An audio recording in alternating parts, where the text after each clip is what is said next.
before we start, the first speaker is Associate Professor Dr. Razana Juhaida Johari from University Teknologi Malang.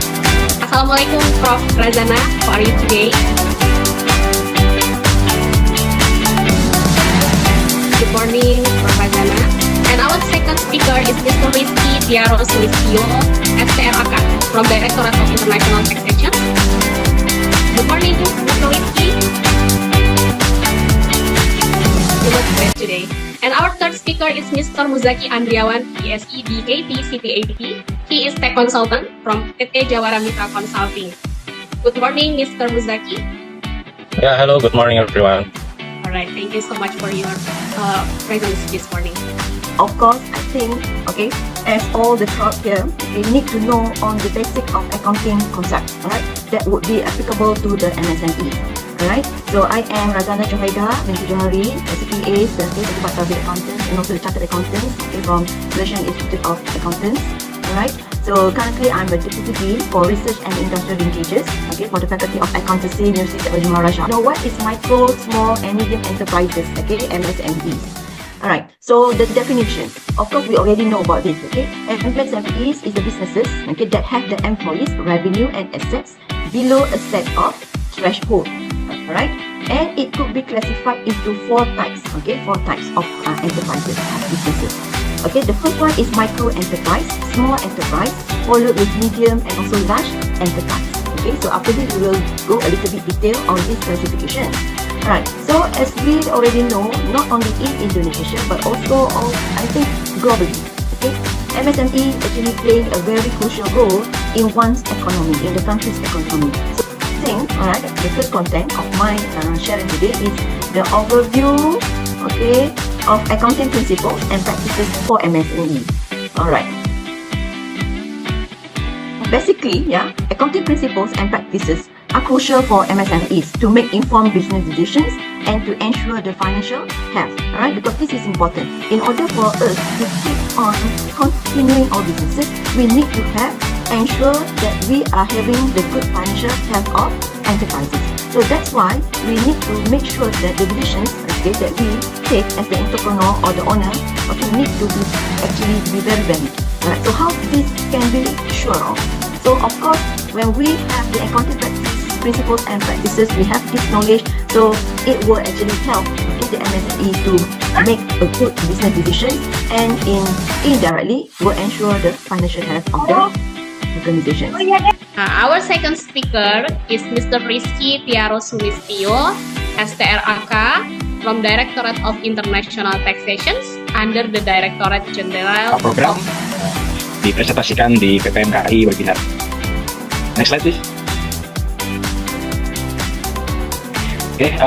Pada bagian pertama kita akan membahas terkait bagaimana fenomena UMKM di berbagai negara di seluruh dunia. Next slide please. Ini sekilas pandang terkait dengan OECD, the Organization for Economic Cooperation and Development.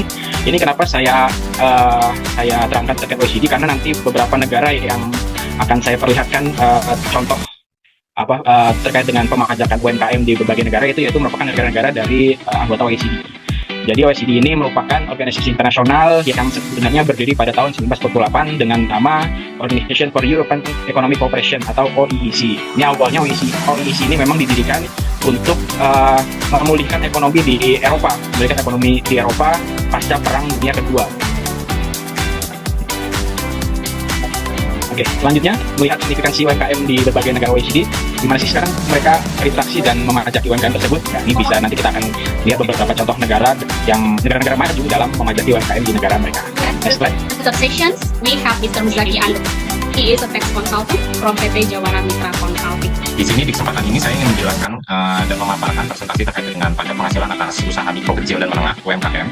Di sini ada beberapa concern, yaitu point of view-nya yang akan saya jelaskan di sini adalah yang pertama konsep dari UMKM di Indonesia, kemudian registrasinya itu seperti apa, kemudian untuk kalkulasinya seperti apa, pembayarannya, mekanismenya dan pelaporannya itu seperti apa. Nah, dari point of view ini saya akan menjelaskan terkait konsep perpajakan UMKM dulu untuk pertama-tama. Di sini kita ada mengambil dari 3 dasar hukum di Indonesia ini karena yang sudah dijelaskan oleh Pak Rizky tadi, Indonesia ini mempermudah untuk pengusaha terutama UMKM karena untuk meningkatkan daya saing UMKM di perekonomian Indonesia, dan UMKM ini sangat hebat dalam mempertahankan fluktuatif untuk rasio peredaran usaha mereka, karena di era Covid kemarin pun juga terbukti UMKM ini juga sangat stabil ya, biarpun ada juga yang letdown dan sebagainya, cuman menurut saya ini UMKM ini masih sangat stabil untuk UMKM. Nah, contohnya seperti apa untuk pengenaan jangka waktu tersebut? Ini yang pertama, ini sih persekutuan pemanditer ya untuk CV ya. Untuk CV memiliki usaha penjualan gerabah dan terdaftar sebagai WP wajib pajak pada tanggal 27 Desember 2022. Nah, ini dalam hal di 2022, peredaran bruto yang diperoleh CV itu tahun 2022 itu 1 miliar. Terus kemudian tahun 2023 2 miliar, tahun 2024 2,5 miliar, tahun 2025 3 miliar. Nah, kemudian CVAB dikenai pajak penghasilan final berdasarkan PP ini dalam jangka waktu 4 tahun. Maka dari tahun 2022 sampai dengan tahun 2025 itu nanti dapat menggunakan fasilitas PP 23 atau PP 55 ini dengan tarif 0,5% dari peredaran Back brutonya. to the Mr. Johannes as a MC. Thank you so much.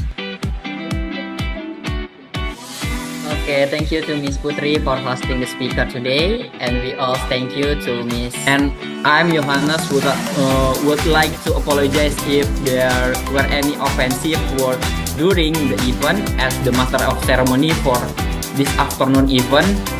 We would like to say goodbye and thank you for your attention. Have a good afternoon and see you again. Wassalamualaikum warahmatullahi wabarakatuh.